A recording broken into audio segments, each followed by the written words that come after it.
Welcome to Competitive CX, the podcast for financial services professionals tackling client experience challenges. If you're passionate about enhancing client experience and driving client satisfaction, you found your new favorite show. I'm Adam Grainger, and alongside Melanie Aimer and Hamish Taylor, we delve into essential CX strategies and innovations that are shaping the future of client experience in finance. With our diverse backgrounds in customer experience and financial services, we're going to bring you some real-world insights and thought-provoking discussions to help you navigate the complexities of delivering exceptional client experiences.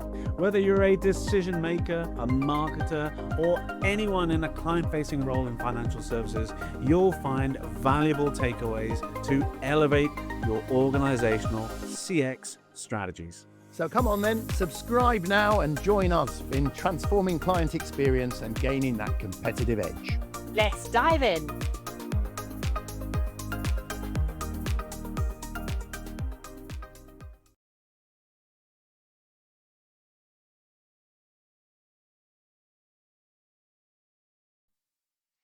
Good morning, afternoon, or evening to wherever you are. Welcome to our podcast series called Competitive CX Down the Road. And in future, we're going to be discussing things about financial regulators, are they a friend or they a foe to CX, or if technology is an enabler or a disabler. Now, if you dialed into episode 1, you might hear some familiar voices. My name is Melanie Aimer, and for the last 20 years, I've been championing the role of client experience within the different areas of financial services, all the way from capital and private banking and wealth management. And as you would have heard, I am absolutely not satisfied that our financial services organizations are really cracking up and really cracking the challenges of creating great client experiences. Hi, Melanie. So Good you to would see have you. heard these before. I'm joined by two very experienced innovators already making a huge impact in the financial services industry. So welcome, Hamish. So Hamish Taylor, you're an award-winning former CEO whose world-leading customer-led transformation approach has inspired hundreds of companies. Melanie, to that's rethink shorthand their for saying I've customer never had an approach. original idea in my He's life. also been I just steal dubbed from the everybody else. master thief for his track record of transferring ideas from one sector to another. Okay.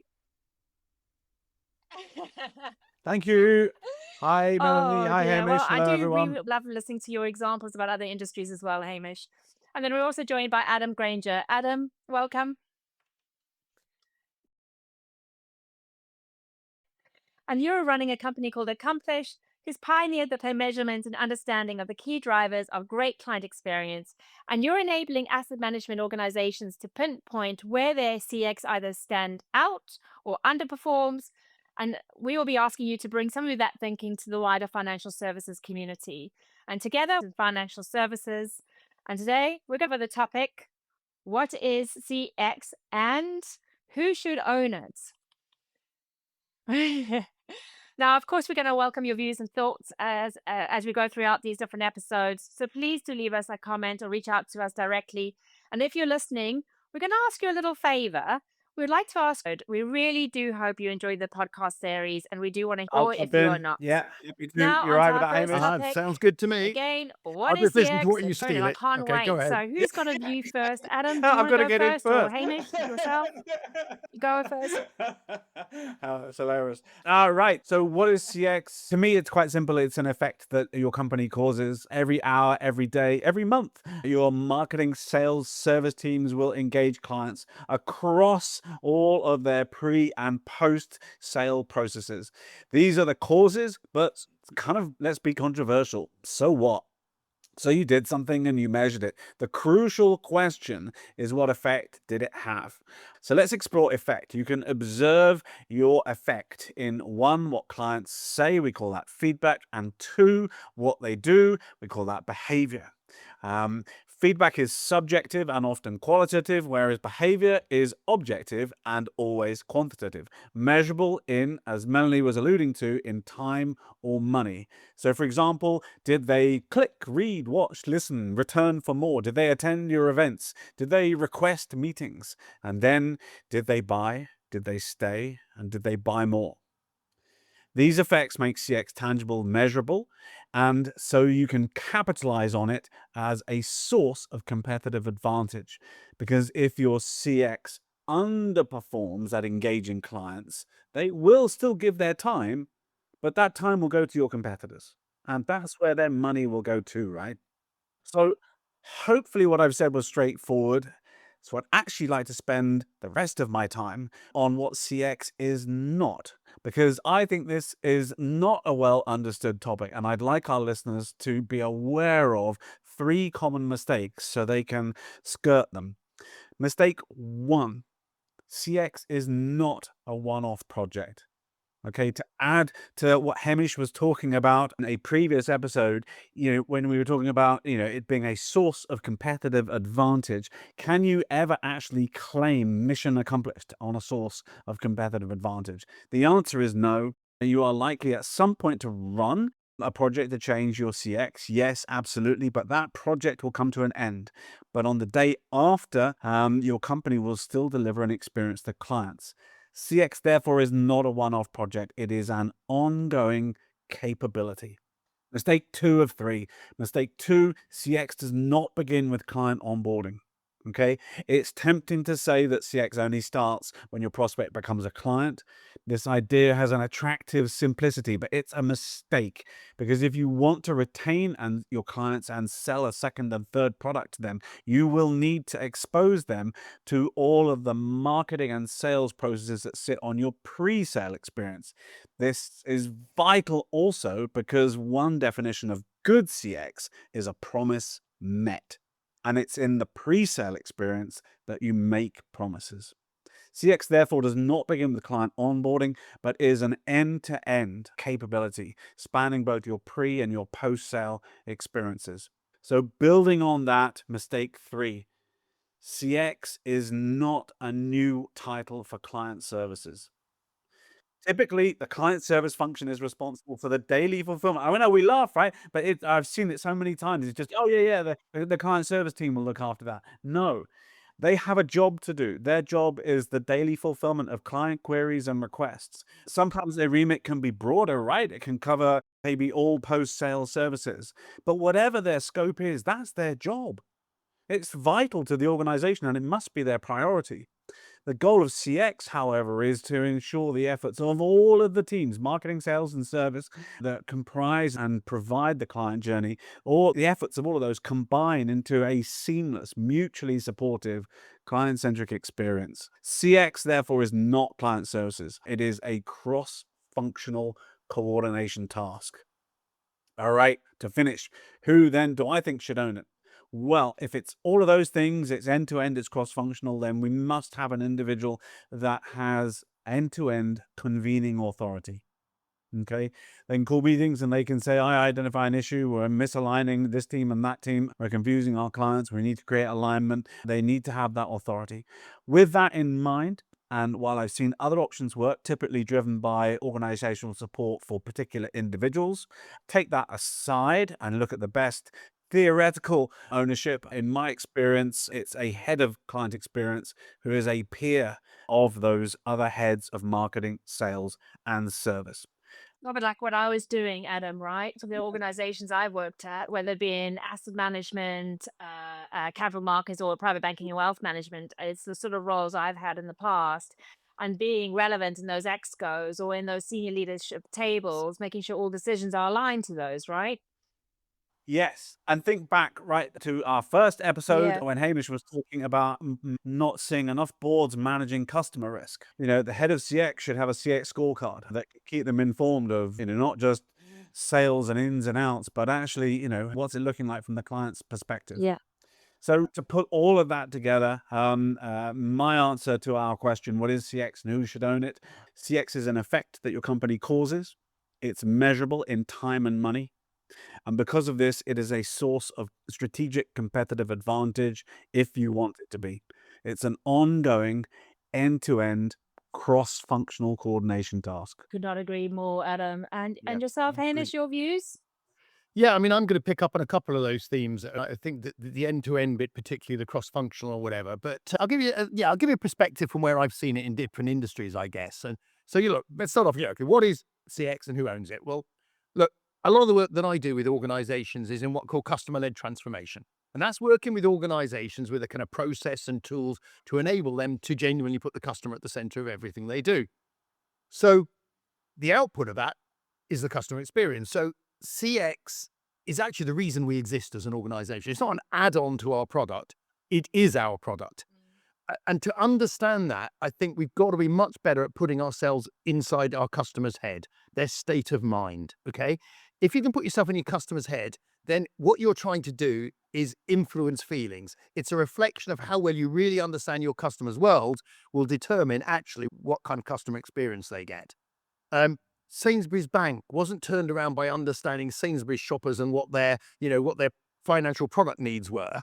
It was by understanding what mood somebody is when they walk into a supermarket. They're in a hurry. They want to get in and get out. They don't want to sit down and have a conversation about your credit card offer while the ice cream is melting and the kids are running up the aisle. It's just not going to happen, is it? I can't imagine So, that.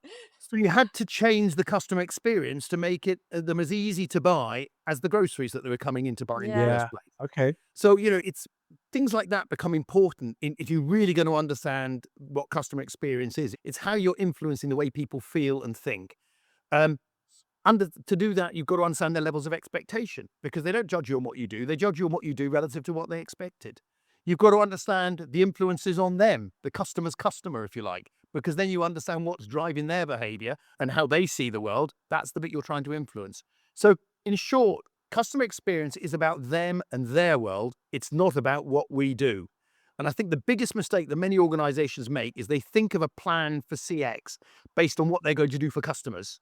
Yeah. That's the wrong starting point. The Yeah. starting point, it's got to be about what we want the end point to be and work backwards. So insight, as I say, should drive your definition of CX. And then you can set your overall CX goals according to the customer benefit they're going to get as a result of you being excellent. It's the output, the end result, not the input. And I mean, the clue's in the title, isn't it? It's customer experience. It's not our experience or what we're going to do. It's the customer experience. They decide whether we're good or bad or not. And when you do that, you realize very quickly that your success is as much about the way you interact with customers as it is about your core products and services.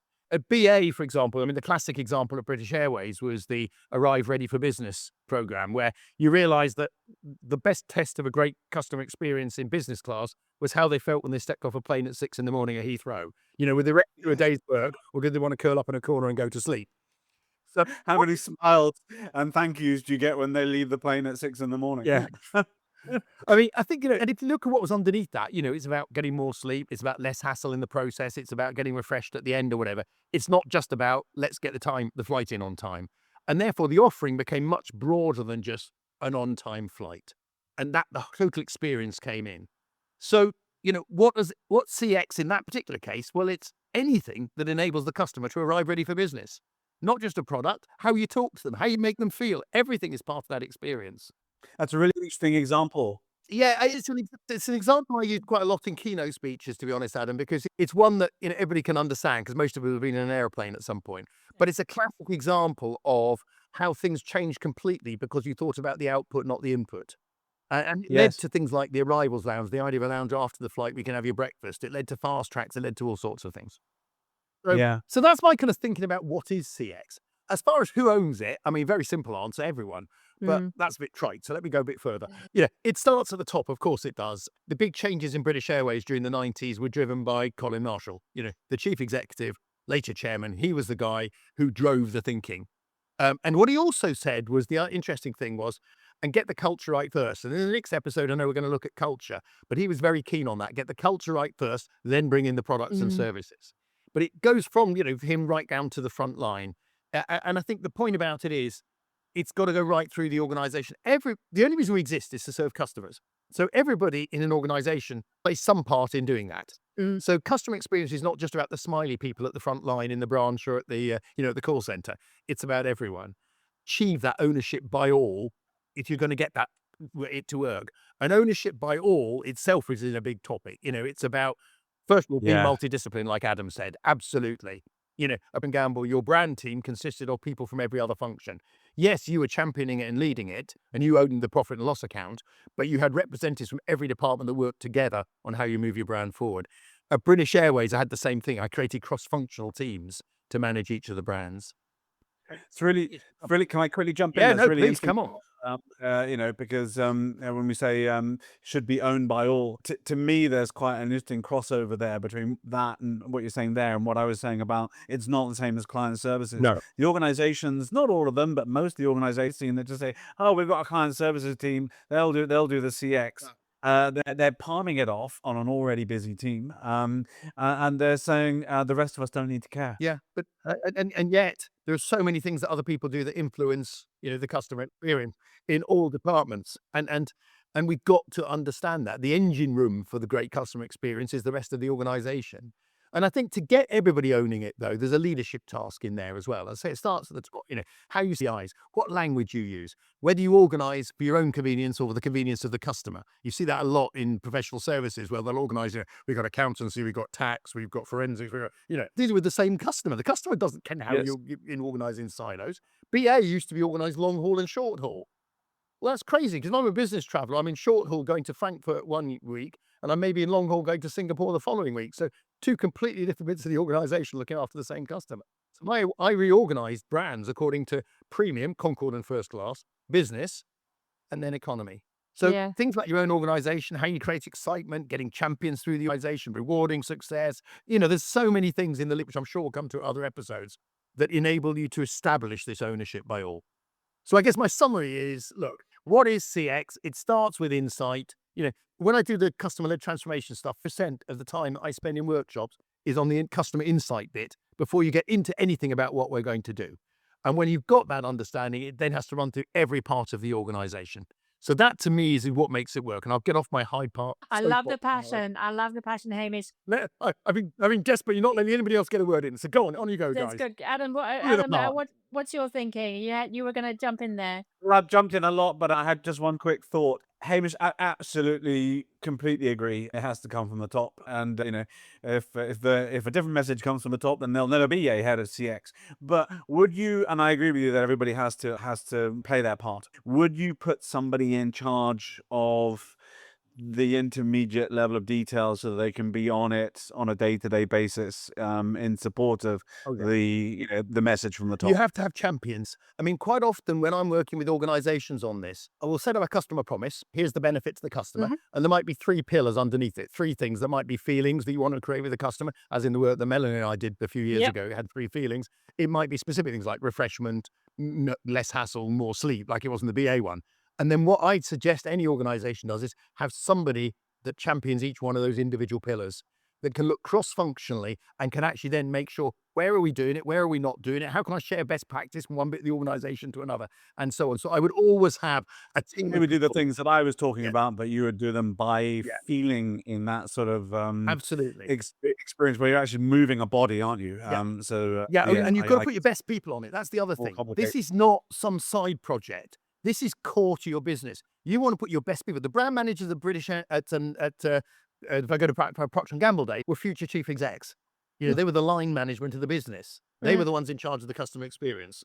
They need to speak and understand lots of different teams. And they've got to influence people much more senior than them. Interact and be understood by the baggage handlers, all the different teams, the pilots. They need to speak everyone's language, because all these teams, I should imagine, if it's like financial services, they all speak in their own little lingo. Absolutely, and they've got to have empathy for that. When I say about customer, they've got to have empathy for that other person's goals and what they're trying to achieve, so that they can weave it into the conversation with them, rather than it being, I'm here from customer experience, and I'm going to tell you how to do your job. Well, I'm here to help. Forget it. You're chewed up and spat out in no time at all.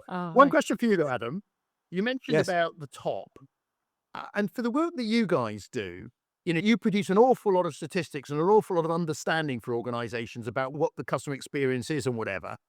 Yes. How often do you find that the chief executive really takes an interest in that, as opposed to somebody who's in charge of CX? For us, the interest comes at the level in between. The head of CX's boss, which is a head of the client group, or head of distribution. So I mentioned marketing, sales, service, often product, and CX. Their boss is typically the person that we report to, they will then take their executive CX scorecard that we'll provide for them so they can see how they're doing relative to other firms, and they will present that to their exco colleagues. Which I think that's the topic we're going to talk about in our next episode, right? Right. Super. Cultures and what are the cultures that Culture, yes. what cultures Go kick on, CX down the Melanie, you road? started off by telling us how disappointed you are in the way things are at the moment. So you must have some very strong views on this topic. I do. And in fact, I find it amazing. We have to discuss what is CX because I think it's such an obvious question to answer, right? And who should, to me, also feels like a very obvious question to answer as well. And so I just find it, I guess it's one day I would love for financial services where we don't have to explain anymore what is CX and who should own it. It just becomes so obvious. The same way that people think about HR or legal or risk or all of these other things. So my mind, and I agree with both of you, in my mind, what is CX? It is everything that the customer or the client sees, feels, experiences through all of their touch points throughout the whole organization. And that's what I call the outside in perspective, which I think a lot of organizations struggle with, especially when they implementing things like new regulation, apply these things from an inside out perspective in terms of how they're arranged or organized. And so they forget what is the outside in perspective. And I also believe that client experience is more than providing good services, exactly like what you just said, Adam. It's about, yes, it's about meeting expectations, but it's way more than that. It's about exceeding their expectations. So I think of it as a curve, if I may. So imagine you've got a curve that's increasing, and that first stage of that curve is doing all what I call the basics, the client experience basics, offering the right products at the right price, in the right place, in the right way to clients. And in a way, in the UK, that's kind of covered under by the consumer duty principle, right? Doing all the right things with the right outcomes for our customers and our clients. But when I think about the next stage is in the client experience curve is about, okay, well, how are we going to start to meet their expectations across the areas that matter most to them? So that's taking that's taking it one step further. And then the third area is how do we start to exceed clients' expectations in areas that maybe it offers new services or products in an innovative way. So I just think about, Hamish, you've, I think, referenced an example about the black taxis in our last episode, right, in the UK, and then Uber. Well, Uber is exceeding the customers' expectations because at that time when black taxis were there, you didn't have that expectation at the time that you could go onto an app and go and look at where the taxi was and when you were going to expect them. So it would have exceeded at that time your expectations. Now our expectations of what we expect from the taxi industry has risen even further up from that. So I see it as that client experience curve and an opportunity to rate as well. And it goes back to our last conversation about it can really lead to hard dollars. Adam? Can I? That's exactly what I was thinking. I mean, we see three dollarizable behaviors. Did they buy? Did they stay? And did they buy more?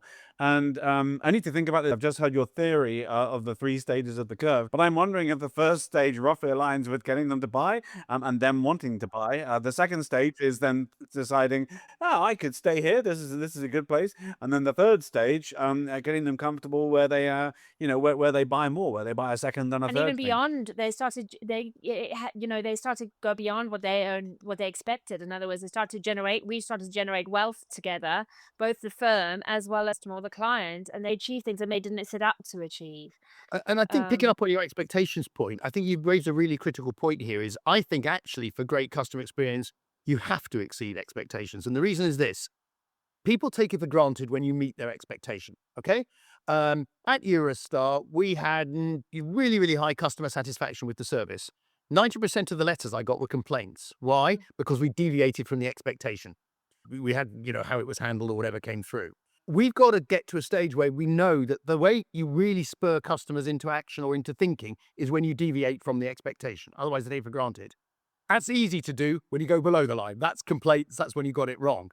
Unless in our customer experiences, we're creating deviations above the line, people just take us for granted and don't really think, oh, that was great or that whatever. So I think, expectations should be almost the bare minimum of the client experience. And actually, we should be driving above that if we really want them to take note. I so agree with this, and I want to add something potentially controversial at this point. Financial services colleagues and listeners, I see a timidity in our industry. Mm. You know, when we think about CX, as my definition of CX is it's an effect, what they say and what they do. So often we see firms saying, well, let's just ask them for feedback and let's just make sure we keep them happy that way. That's just so timid. Are you telling me that you can't imagine what your clients would want without actually having to ask them? I remember saying to one not small firm, yes, we have to ask clients. Of course we do. That asking clients is an important part of client experience in itself. But are we saying we don't know? A good proportion of you are also institutional trustees. Almost every single one of us is a pension saver. Are we saying we don't know? Are we saying we can't imagine a better world for ourselves and our clients without asking them? But you get this sort of timidity where people feel nervous about doing something new without checking first. And I think there's a reason for that. And I think that's because when we do ask, we tend to go out with our checklists. We have our questionnaire, we have our checklist that says, here are the questions we need to ask about what makes great clients. Stick with 5 parameters. Absolutely. What is it? Every time you write a questionnaire or an interview checklist, you just put a boundary around the insights you're going to get. You decide the topic. And what you find is, if you go in with a blank sheet of paper and just immerse yourself in your customer's world, that's how you learn about what it is. Not by asking questions, it's by watching them and seeing them. Eurostar, you know, we used to research about why do you go on the aeroplane when you could be on the train with Eurostar or whatever for leisure travelers, this sort. And we never got an answer. You know, when you actually research the leisure world, We can figure that out ourselves. when you research the leisure world, what you discovered was it wasn't a case of train versus plane. You know, it was, what can I do with £100 this weekend? It's a leisure purchase. You know? And you realise that actually you had to create the excitement of the trip in the first place and then persuade them that we're the best way to get there. And it all came because we didn't go in with questions. We just said, let's have a look at their world. And that's what we've got to get better at, I think, in financial services. That's how you stand out. Immersing in yourself. And don't go in with the mindset checklists. It's wrong. I agree. Hamish, I'm going to do a plug for a company because they won't mind, called Promising Outcomes, who I've worked with before in my previous organizations. And they do exactly that. They go out and say, what are your expectations of the industry, whatever it might be? Let's say it's the private banking industry or the asset management industry or the blank piece of paper. And it's incredible what comes back from that, because all of a sudden you learn what the expectations of the industry, but you also learn about what they might not be thinking about, as well as in what they might not be thinking as the future of an asset manager provider or of a private bank. But it's incredible way to start to measure yourself in terms of how you're delivering vis-a-vis the expectation and where they expect you to start to exceed their expectations as well. Now, I haven't had a chance to answer the question, like, No, and we must make this punchy for our listeners. So, exactly. So I absolutely, and I can get quite passionate about this. And I guess it's because I've been that person who's that champion head of client experience sitting at the exco tables in these organizations, right? And so I am absolutely adamant that one, yes, the CEO has to set the tone for the culture of the organization, but the head of the CX has to be the champion for across the whole organization, with a primary focus of waking up in the morning and answering the exam question, where are we doing well on client experience? Where are we not doing well? And how do we motivate and get people to understand their role in relation to client? That's a very different exam question to a head of a sales or a head of distribution type of role, where all they are answering when they wake up in the morning is how much am I selling today? How much more do I need to sell? And am I meeting my targets? And are my teams meeting their targets?